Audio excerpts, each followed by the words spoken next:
Hi there, I'm Vishal and I'm a solutions architect here at Magnolia. My primary focus is around JavaScript technologies, for example, AngularJS, React.js, as you can see at the bottom, and also Vue.js as well.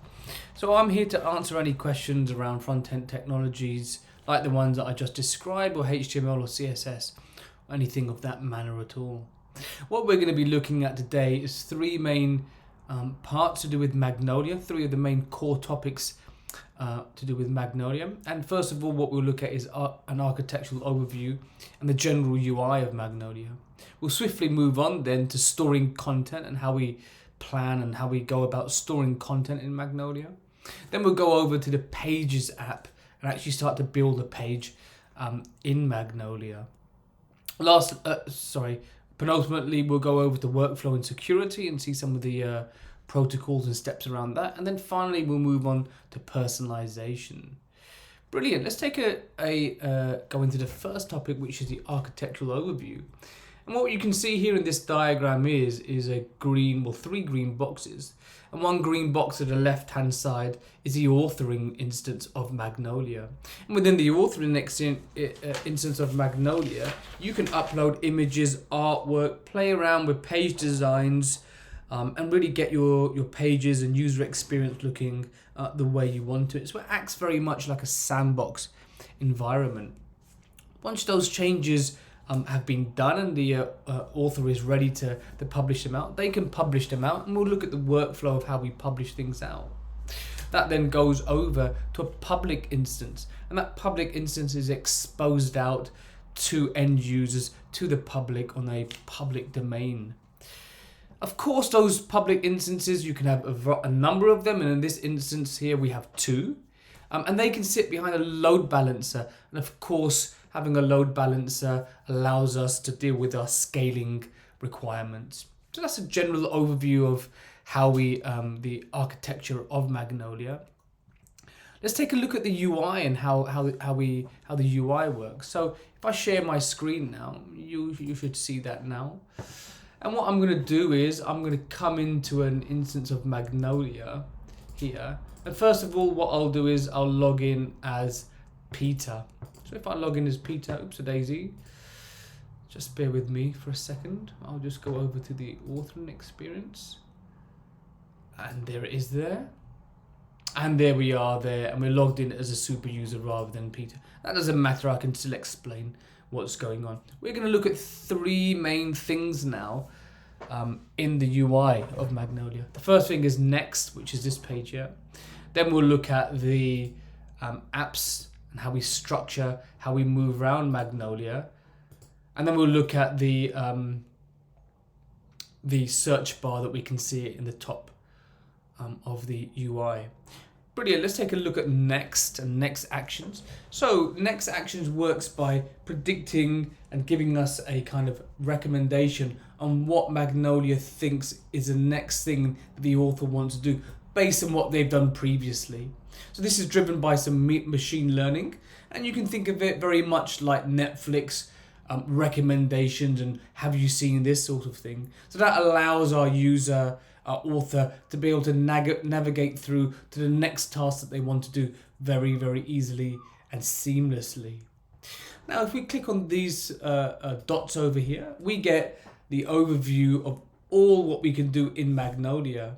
And we've decided to use an app-based approach, very much like iOS or Android or what you have on your phones, to be able to get through and do the things that we want to. And these apps are categorized, as you can see, in the left-hand side.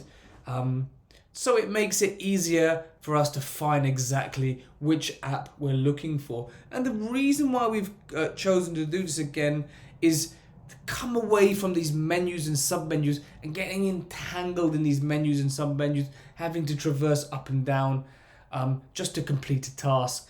This app-based approach, from a lengthy study, we found to be the best approach to take. And we've also made some significant changes for the UX of these apps, and they'll be coming out in due course over the next couple of weeks. We're always making changes to our UX and Magnolia itself. Brilliant. So that kind of describes why we've chosen apps and so on.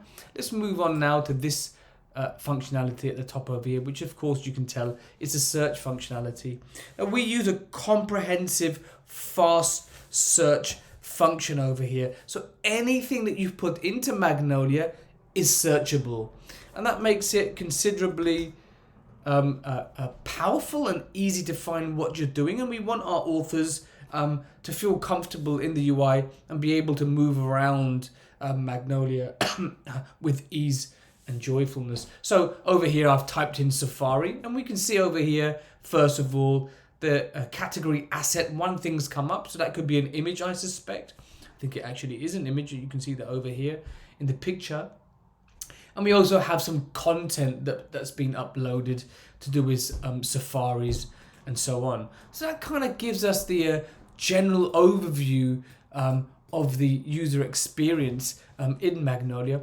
We'll move over to storing content now. But before I do that, what I want to do is just share my screen again and show you what we'll be working on. So what we'll be doing is we'll be looking around this website over here, which is Magnolia Travels. As you can imagine, a travel website that has destinations and tours and all the sorts of things that you want to do when you get on a plane and go away and leave the country and your 9-to-5 job. So we'll be looking around this site over here. We'll be looking at different types of tours, destinations. We'll be looking at the imagery, the carousel, and so on. Just get you the idea of the theme that we'll be working on in this demonstration. So, apologies. Let's move on. Let's look at how we store content in Magnolia. And how do we go along and do that? Let's dive in and take a look. Well, we can see that there's two different ways of storing content in Magnolia. One way is through pages. What do I mean by that? So we go into a page editor. We'll look at that in a moment. We see our imagery up there, our text, and all the things that will be displayed visible in the page. And we can actually instantaneously upload different types of content. Now, of course, the advantage of that really is it is fast and flexible. Very quick, we can get feedback instantaneously as we upload something, but it's not reusable when we structure and store our content in that way. And that's what we're going to be looking at in this portion of the demonstration, storing content in an object structure. And the way we do that is by using something called a content app. So a content app allows us to store content in a structured fashion. And when we store content in a structured fashion, it gives us considerable advantages. And those advantages are around reusability. And what do I mean by reusability? Well, if we look at this over here, this diagram, we can see some content, in this instance called Hut to Hut in the Swiss Alps. And this content has been reused in 3 different places in this example. 1, in the actual site itself. 2, in a blog page that's on the site, but it's a blog page.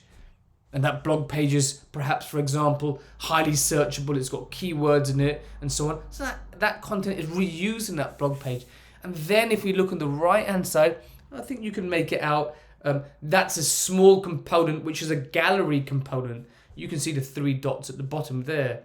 So we can reuse this content hut to hut in the Swiss Alps in an entire page, in a blog page, but also in an individual component. And as we go to change this content in an object structure, in a content app, it changes in all the 3 different places, which gives us fantastic power, flexibility, of course, and reusability. And that's what's important here. Okay, fantastic. Let's take a look at that in real life, how that actually presents itself in the UI. Once again, as you can imagine, I'm going to share my screen. And I'll come over to this site over here, and we'll be doing some work on this page, this home page over here. So if I go back into Magnolia and I open the app launcher, we'll be working on these 2 apps over here. This one is a tours app and it's a content type. And this is a tour category, and that's a content type as well. So what we'll see is how the two of them link together and how we can go get two different types of content working with each other in order to manage and structure our pages and make that whole experience for the user much more easy and relevant. So let's go over into the tours first of all. If we go into the tours, we can see we have Magnolia Travels, which is the name of the site, the content. And we have a range of different destinations over here. As I showed you before, we'll be working on hut to hut in the Swiss Alps. And if I click into hut to hut in the Swiss Alps, what we see is a input field, a load of input fields and a form for us to manage and edit that content. So what we'll look at first is we have a name over here, we have an image over here, we have a description. We go down and we have this image can be selected over here, so we can change the different types of the image for this destination. We have a tour type over here, and I did mention that before. The tour type is associated to the category. That's what it means there. And we'll see how we can actually categorize this tour, which is the Swiss Alps, using different categories and the impact that has on the page itself and the experience of the user. Right, if we go down as well, we can see a description for this tour. And this description is in a rich text editor. So we can actually use that to change the styling, making that description more relevant, more, kind of aesthetic or, changing the styling to make it more relevant to the user. And if we look at the bottom over here, we can see some tags. And we'll go into those tags as well. So let's come along, scroll up to the top and change the title, the name of this tour. So I'm going to change it from hut to hut in the Alps. Maybe something's happened. We can't get using the word Swiss makes the text too big, or something's happening with some copywriting or something along those lines. We've removed the word Swiss now. Now I want to change this image over here. I can select to change the image, and instantaneously we get connected to our DAM. What do I mean by a DAM? It's a digital asset manager. So we've got a load of assets that can be reused across Magnolia, across different sites. And in this instance, we'll be changing it to, to Paris. Obviously, you're not going to see the Eiffel Tower up on a mountain in the Swiss Alps. You may do in a restaurant, but I doubt it very much that you'll see it. But you get my drift. We're just trying to show how we can change images in Magnolia. So I change that image now. And then I go over to tour type. And as I showed you before, that's connected to another content app, another structured piece of content called tour categories. And if I go into that now, we can see all the different categories of the tour over there, of the types of tour, my apologies. And let's say, for example, we want to say, we want to do a big ecotourism campaign. So we're going to change that from being an active tour to an ecotourism tour. I think that we could find a way of selling Swiss Alps as an ecotourism tour, perhaps. And I come along and do that, and we'll see the impact of that in just a second now. If I go down to the bottom over here, we see some tags over here, and they have a significant impact on this tour, and I'll explain that to you now. These tags can be made on the fly, or we can add tags that are already there. And just to make a note, tags are not the same as categories. Categories are something that are predefined for us. They've been put into a structure, they've been thought out very well. And tags, on the other hand, are something that we can make on the fly. So if I press E over here, what we can see is we have the word exotic and exercise coming up. And they've been done already. They've been created already, so I can reuse them over here. Now, I doubt very much the Swiss Alps would be an exotic tour, but it might be an exercise tour. But watch this now. As I said to you before, we've got a theme going on, which is ecotourism. And I can put this tag inside here, eco, press enter, and now that tag is created instantaneously on the fly in that moment. And we'll see the impact of that in just a second. So I come along now and I save those changes.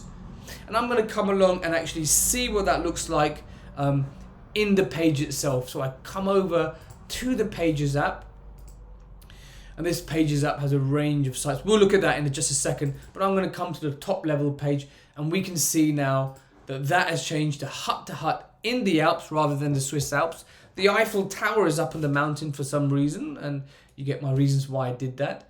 And if I come down, oops a daisy, no, my apologies. If I then go into Tours, so this is the home page. If I go into Tours, I'm going to click, actually what I'll do is, I'll preview in a tab to make that whole experience for yourself a lot more kind of seamless. So I can preview that without the green editing bars, right? So if I then go into Tours, before the Swiss Alps was in the active category, now it's inside the ecotourism category, and we can see that over here now. If I click into the tour itself, this is the tour itself, so you can see the much more detailed page about it. And if I look over here in the tags, we can see the two tags that I created, eco and exercise. If I click into, oops, that's a bad example. If I click into mountain, that's probably a better one in this instance. We can see that here's a range of mountain tours, and also hut to hut in the Swiss Alps is there. And if I click into eco, which was created on the fly, what we see is that's been created and it's been tagged. And because it was only created the first time just a second ago, hut to hut in the Swiss Alps is the only one that's there. But it shows us the power of us being able to create tags on the fly. Brilliant. That then concludes our demonstration on storing content. What we're going to look at next is, once we create that content, when we alluded to it just a second ago, how do we start to edit that content in a page, in a WYSIWYG editor, in a page editor, the Pages app, and we'll look at that just now. But before we do that, let's take a look at some structure of how pages are created. So pages in Magnolia are created by creating a page, as you would imagine. Now those pages are then populated with areas. So we put areas into pages. As you can probably see, different areas are used for different areas. I think I've kind of like got myself into a little tongue twister there. But look, different areas make up different parts of the page. So in this example over here, we can see a main area, bottom right hand corner. To the left of that, we see a sidebar. And above at the top, we see a banner perhaps, or a heading area. Now those areas are comprised of components. And again, you can see the same sort of example over here. Different components are put into different areas. And we have the power inside Magnolia to restrict which components go into which areas. Now you wouldn't want to have, for example, the top component, the one that spans across the entire area. We can say that that's a heading component. You wouldn't want to see that in a sidebar. So we can restrict which components go into which areas, and we'll take a more practical look at that when we dive into the UI. Okay, brilliant. So actually, let's dive into the UI. So I'll share my screen over here. Oops, daisy, over here. And we'll look at that in real life. Brilliant. I'll come back to the authoring experience. Do you remember we talked about that at the start of this this demonstration? We have an authoring experience. This is the authoring experience. And what we'll do is we'll go over into this app over here, the Pages app. If we go over into the Pages app, what we see is we have two sites over here, but we're obviously focusing on this site, which is the travel site. And we see all the different pages associated with that travel site. So this really creates a page tree of our site. We can see all the child sites to do with the main, to do with this site over here. We're going to click into the main site, the top level home page. And we can see that over here. Sorry, I'm just going to sip on some tea. Have a little pause. But yeah, as I said to you before, we have pages, areas, and components. And here we can see the entire page, which makes up this whole viewport, I would say, over here. And here we have the main area. And inside the main area, we have a variety of different components, as you can see over here. And at the bottom over here, we've made a footer by putting in these areas over here. And then within the areas, we have these components over here. Now, let's take a look at if I wanted to come along and change around components. Let's see how easy it is to change components in Magnolia inside this Pages app, which we call a WYSIWYG editor. What do we mean by WYSIWYG? Well, we mean what you see is what you get. And the power of that, of course, is as I change things around in Magnolia, we get instant feedback. So it empowers our editors to see exactly what the changes are as they make them. They don't have to go through some long process to finally see, a few hours later, this is what it actually looks like when I change it. Let's see how that works then. Let's say, for example, we want to change these social media icons. Let's say Elon Musk has bought Twitter, so we think that Twitter should go up at the top. And as we can see, that takes place over there. And for some reason, we like Microsoft, so we're going to put that at the top as well. And now Twitter and LinkedIn are at the top. Immediately that takes place. I click on preview and I can see it without the green bars, and we can see then that has taken place. So that's really the power of this WYSIWYG page editing tool that we have. Now let's say we want to change some text, for example. We see over here, this is a tour type teaser row. I want to change this text over here. So it's not about changing the order of something, it's about actually changing the content. And do you remember I said before how we have content, we can change content in the Pages app, and this is an example of it here. So I click on the edit button and I get this dialog box associated with that component. And this dialog box has been created by the developers using something that we call light modules, and we can go into that at another time. Very, very quick ways of developing these dialog boxes indeed. Now let's say we want to change that to something less informal and we want to make it more formal. So which tool type are you to? Look at our tools. So we do that now.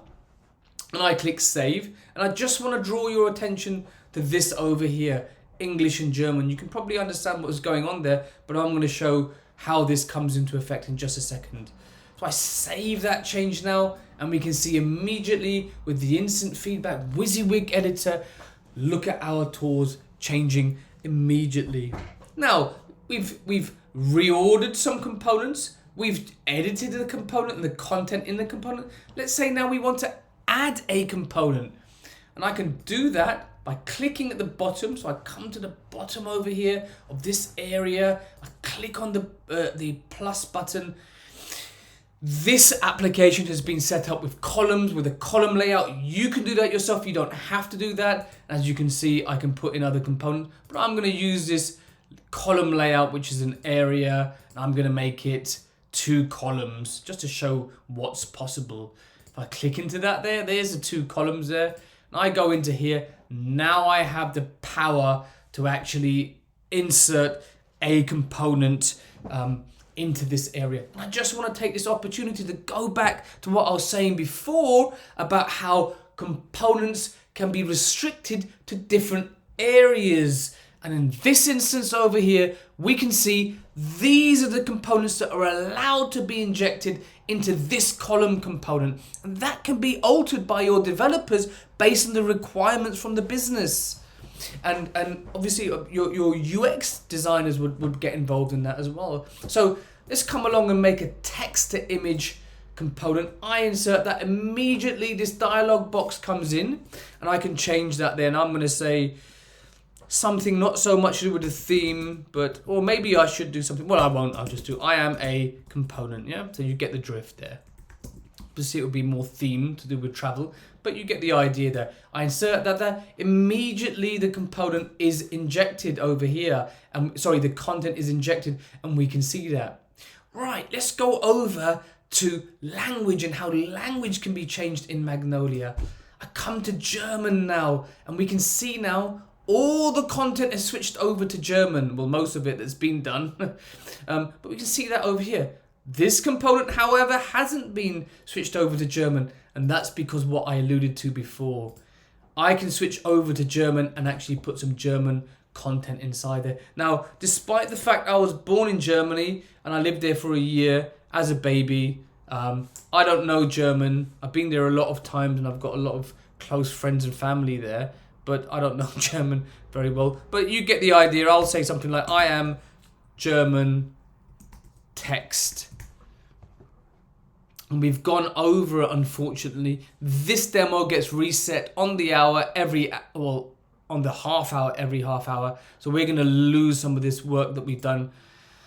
But I will just do all this quickly. And I suppose we can take this opportunity for someone to ask any questions while I do this again, or perhaps for Darren or anyone to say anything.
Yeah, no, I agree with that, yeah.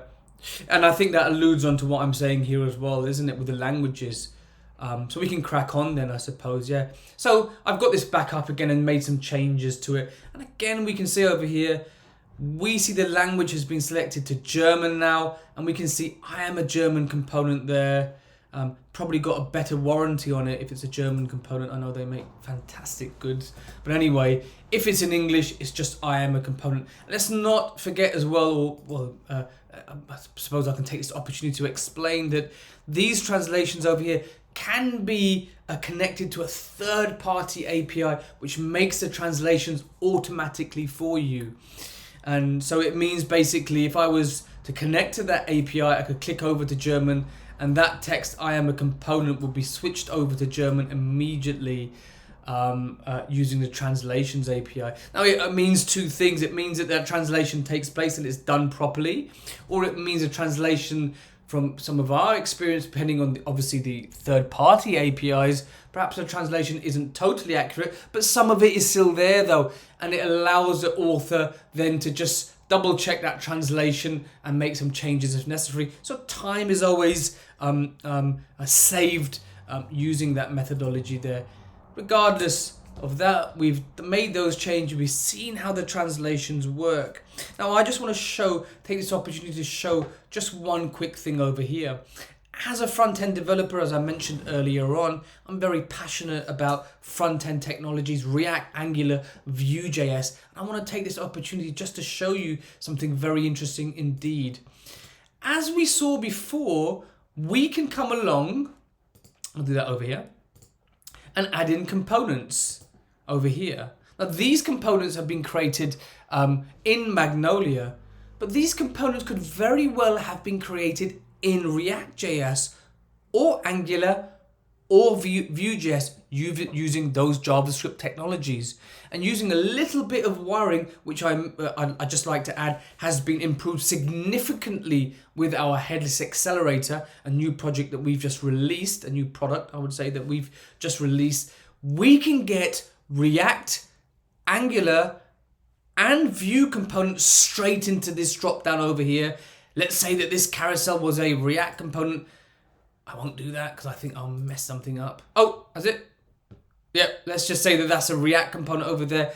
that would actually be React.js as well, with all the interactions that you get with front-end technology as well. So I think it's important to mention that point, specifically because I'm a front-end advocate. Okay, so let's move on now to the last bit of this portion of the presentation, and that's to do with, of course, the big topic that's been going on for the last 5 years, I would say, also ever since Steve Jobs made his great announcement, and that is, of course, responsive design, different types of devices. We have to make sure our site is working on all these different devices. If I click on preview page over there in the side menu, I come out of this green bar editing mode, and I come into this mode over here where I can preview the page. Not only that though, I have this drop up menu over here, which has been configured in this example to have a range of different viewports: tablet landscape, smartphone landscape. So let's take a look at tablet portrait and see what the site looks like in that. There it is there, working there perfectly. Go over to mobile portrait. I suppose people walking down the street, looking at their phones, not looking at where they're going, but at least they get to see the travel website very, very easily there indeed. So that's an example then of how we've done work to come along and include responsiveness into our sites. And what I'll do over here, there you go, there it is. Okay, brilliant. So what I'll do is I'll conclude that now, and we'll go over to one final point. And that final point is again to do with some JavaScript technologies. I have heard from Alistair that you are thinking about doing some stuff with SSG and SSR, and I thought I'd take this opportunity to explain some of the benefits of Magnolia, specifically around SSG and SSR. Now, as you know, as you probably know, I would say that SSG is to do with static site generation, and it improves significantly the page loads, the speed of the page loading up in the browser, has a significant impact on whether users drop off away or whether they stay on your pages. Of course, a huge thing in commerce, which you guys are involved in, is web crawling and SEO. And we know that static site generation guarantees that our pages are crawled accurately by Google's web crawlers, and that our ranking will go up in the SEO. Those are the pros of static site generation, but there are, of course, as we know with technology, cons as well. And the cons to that is there's quite a complex, or can be a complex infrastructure around that, to do with build pipelines and deployments and so on, going to CDNs and so on. We can support you with that. We've got a lot of people that have done a lot of stuff around that. We've got some fantastic current projects that have been very successful around that, and we're happy to give you some support around that sort of stuff. But the second con really is how do you integrate SSG into a CMS? And then, of course, when you make your SSG, SSR pages, can you edit them using the page editor that I just described? Can that process take place? Well, with Magnolia, that process can take place. We have something called a SPA editor or a SPA extender, and that's baked into the current implementation of Magnolia, and that allows us to point our editor out to an external URL. We can go into more details about that another time if you're interested in that, and actually edit our SSG pages and SSR pages, run a build process, and have them hosted on a CDN or a server in the case of SSR. So it allows our editors to get involved, changing these static pages and and these server rendered pages as well. And I think that's very, very significant for the current climate and the current amount of competition that's going on regarding SSR. It allows you to move fast, and it allows you to give that ownership to your authors. So I think that's something very important to discuss. Okay, brilliant. Let's move on now to workflow and security. So just before we move on, are there any questions that anyone would like to ask around the stuff that we've talked about?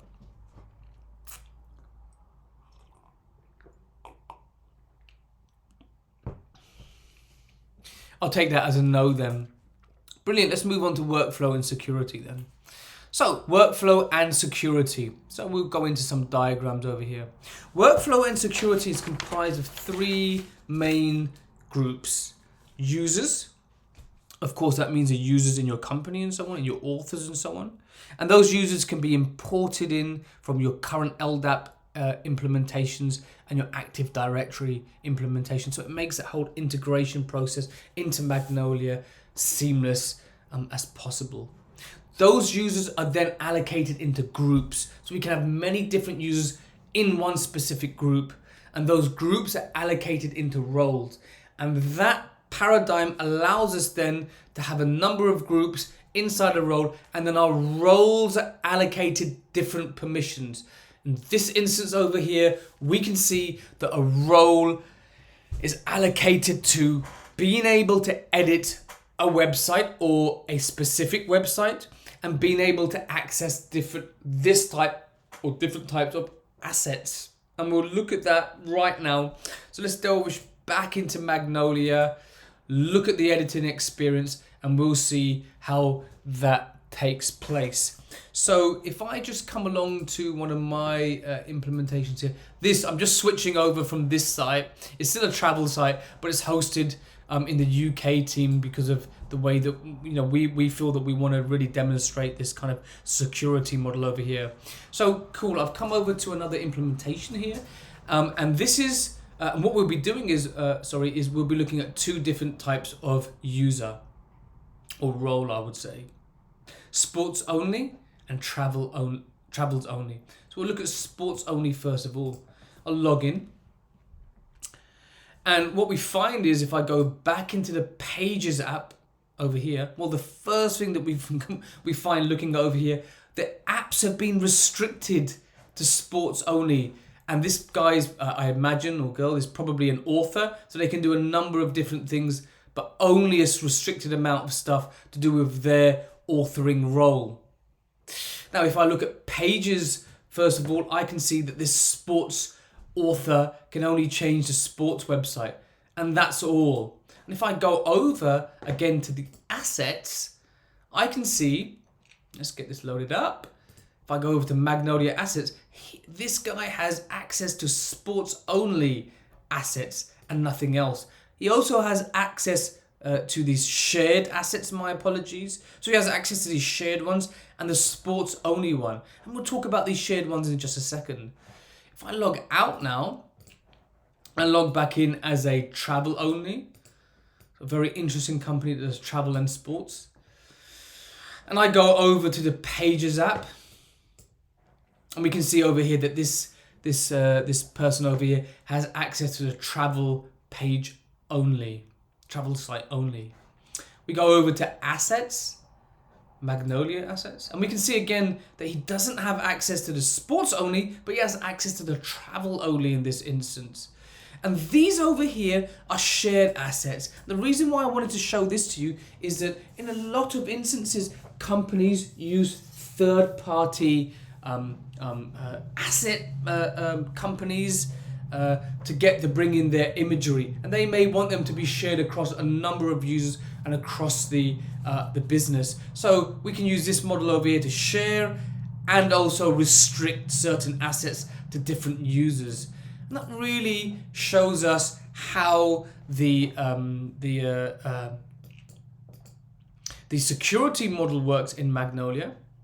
So what we'll do now is we'll go over to the workflow paradigm in Magnolia, and I'll show this diagram over here.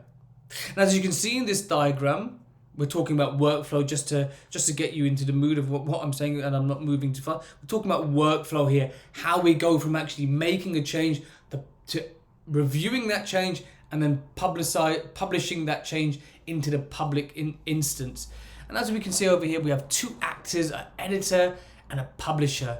Editor comes along and makes a change. He then goes along and publishes that change, and a publisher comes along and she reviews that change. And there's a task that she has available for her to review. Once she's reviewed that change, she either says reject, which probably annoys the editor a little bit, as we know, office politics and stuff like that. But she may come along and approve the edit if the editor's made a good job of it. You get my drift. And that's the model that we're going to come along and take a look at right now. So I'll share my screen again. I'll go over back to the original demo that we were looking at. And I will come along, as we're probably more familiar now with, this page over here. And I'm going to come along and say, whoa, hut to hut in the Swiss Alps. No, I want to change that carousel on the home page to something different. And let's see what's happening that we can change now. There's been a lot of talk about going to Vietnam. There's been a lot of traction around that on social media. So I'm going to change that to the first imagery on the carousel. Vietnam's a lovely place, by the way. I've spent 4 weeks there. And I click Save Changes. And we can see that change happening in the WYSIWYG editor. But I want to see that actually published out. So I go back to the Pages app over here, in this tab view over here. And I say, all right, I want to come along and I want to publish that change. So I click on Publish. And we get this comment that the editor can put inside here. So I'm going to go, Vietnam is hot on Instagram. So I thought I'd make this change. And so on. So that comment will be available to the publisher, and of course we can actually choose when that publication date is due to happen. Let's say, for example, we think that it's going to really start peaking in 2 weeks or whatever. We can come along and do that, but we won't do that for this instance. I go along and click on Publish, and then if I come along and log out, and I log in as Peter the publisher, I will see that in my queue over here.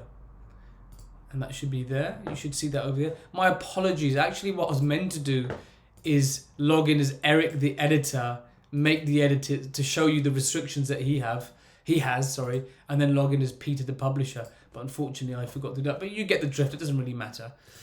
Okay, cool. So the task is over here, and I come up over there, and that task is there all the time. At the top of the menu, so it doesn't go anywhere. So I click inside here, and when I go on preview task, I can see more details to do with that. So if there's any sort of review criteria that needs to take place, you can see that is over here. And then I'm going to go assign to me, and I've assigned that to me, and I go approve and publish. So once that takes place, that now has been published to the main site. If I go over here and refresh, we can see that Vietnam now is actually on the home page as the first carousel image over there. So that kind of shows you how that whole publishing workflow takes place. Okay, so we've got one more topic to discuss. Before I do that, are there any questions?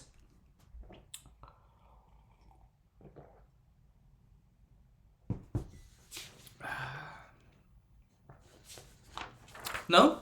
All right, brilliant. Let's move on now to personalization. Now, personalization takes kind of three main topics. The three main topics you can see over here. Traits, we're going to look at that in a second. Traits make up segments. So we can bring a few traits together to make up a segment. And then segments, content is then targeted at different segments. And let's take a look at what I'm talking about. Let's first of all go over to traits.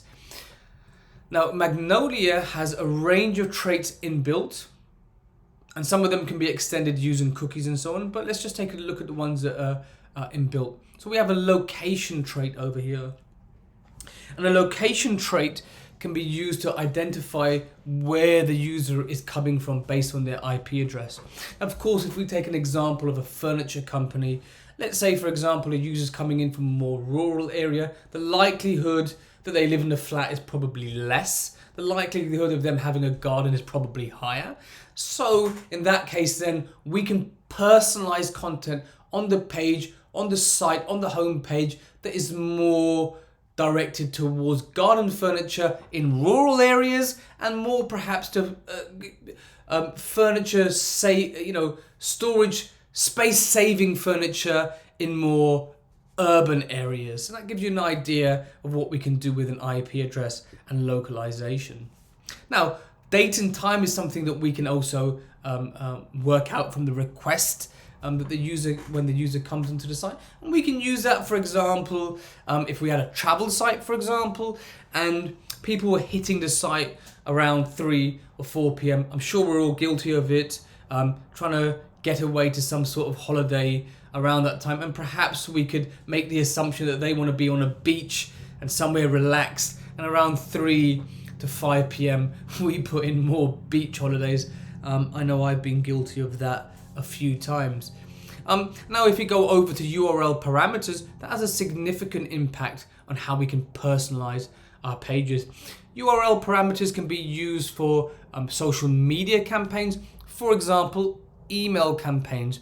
And we might come along, the marketing team might come along and have a social media email campaign going on. They use all these bright colors, for example. And when someone clicks on the social media campaign, we then add, or we have URL parameters coming into our main site, and we can then sniff out those URL parameters and perhaps come along and change the color of our page, or maybe put up a banner that has the same color as the actual email campaign, so we see this consistent flow coming through, making that whole user experience more relevant to the end user. We have over here request headers as well, and I've seen a personal example of request headers. For example, on Amazon.com, I go over to Amazon.com from the UK. The request header says this user's coming from the UK. Amazon can then sniff that out. We can do that with Magnolia as well. Sniff it out, put up a little banner on the side saying, "Are you sure you want to be on this site? Do you want to be on the .co.uk site?" and provide a link to get there. And finally, the big thing is, of course, is cookies. And we can use cookies for a variety of reasons, but one of the really interesting use cases around cookies is tracking previous interactions with the site and then using that data to personalize stuff when the user comes for a second, third, or fourth time. Let's think about a travel website like Virgin Holidays. Seem to be a lot of talk about travel here, but let's just say a travel website like Virgin Holidays, and you know, someone's come on, ClickTown for Caribbean holidays. They want to be on some beach with coconut palm trees and lovely white sand and so on, and they come back after a week. We've tracked that data, stored it on their cookies. We can sniff out that cookie, find out what their data is, and then present them a user journey based on what they've done before, making that whole friction, reducing the amount of friction that the user experienced. That's very important indeed. I know personally, I've been very much involved in UX in my time as a developer, and one of the big kind of phrases is reduce the amount of friction the user needs to go through to get them to where they want to be. Isn't that the perfect and ideal way to live? Okay, let's come along and take a look at segments now. Now, as I said to you before, traits make up segments. So we can see over here, we have a segment in the yellow box, which is people from Spain with a shopping basket of £400 or more. So maybe people from Spain have a certain characteristic. If they've got a shopping basket of £400 or more, maybe they're looking to put in, I don't know, £50 more to get free delivery. So we can then start putting up products that are £50 or more. For example, another example over here is users coming in from the social media campaign over the weekend. And it may be that the social media campaign says this weekend we have 30% off. And the social media campaign comes out on Monday. But it's actually, the user comes in on the weekend, we see then that 30% off coming up. For example, I mean, there's lots of different creative ways that you can do that. And Magnolia really empowers you to be able to be creative. We're going to look at that in just a second. As I said to you before, content is targeted at different segments, not the individual traits, but segments of traits. And then we can see this example over here. As always, let's go over into Magnolia and get away from some of the theory. and take a look at how we do that. Brilliant. Okay, so what we'll do is we'll log out as Peter, because Peter does actually have some power to make some changes on personalization, but you know, I like being a power user. So I'm going to come over here and look at how we do that. And we're going to be looking at 3 apps over here, and they're categorized under target over here. Segments, personas, that's very interesting. And then we'll view the pages as a persona. So let's take a look at segments first of all, because that's the main thing that we were looking at. If I come along here and I go add segment, we can see a number of segments over here, America, Europe, and so on, and the Middle East and Africa, big segment. And I come along and say, no. I want to do my personalization to UK only, because I know my UK customers very well. I come over here to traits. I click add. We get these traits out the box. We can extend this out, but for this example, we'll just go with country. I click that. That gets added over here, and I say, well, what country do I want to say that this segment is coming from? It's going to be the United Kingdom. And we get this out the box as well. This can all be configured using light development, but in this instance, it's already done for us. So that's that there. I save the changes, and that segment's done. Just for my own peace of mind, I like things to be organized, so I'll put that inside economic regions. And then after that, what I'm going to do is I'm going to go to the Pages app, as we saw before, back into our WYSIWYG editor, able to make the changes on the fly and see those changes on the fly. That's the power of Magnolia. And I come inside here. Oops, I'm going to need my side menu. And I go into this segment over here. And I go that over there, the variant. I click on Add Component Variant. As you can see, if I click that, that variant 3 comes up. Now it's called variant 3 because we haven't done anything to it. So it's just given that default name. I click back there, I go choose audience, and then we get this dialog box up again. And I'm going to call this one UK, customers. Okay, and let's say, for example, and of course I have to allocate that to the UK segment over here. And I click Save Changes. And now that's done now. So that UK customer is inside the UK segment. Sorry, I'm getting a little confused with myself here. And then what I'll do is I'll just go and edit that segment. So what I'll do is I'll say, no, UK customers don't want to go to Vietnam. They want to go to, let's see. Let's take a look at where they might want to go. West Coast. Let's say, for example, they want to go to the West Coast Highway. I get a feeling that's in America. So we'll do that then. New trade deal with the United States because of Brexit. So they want to go over to the West Coast. I hope that's the West Coast of America. And I'll put that up at the top over there, West Coast Highway. I gather that's America.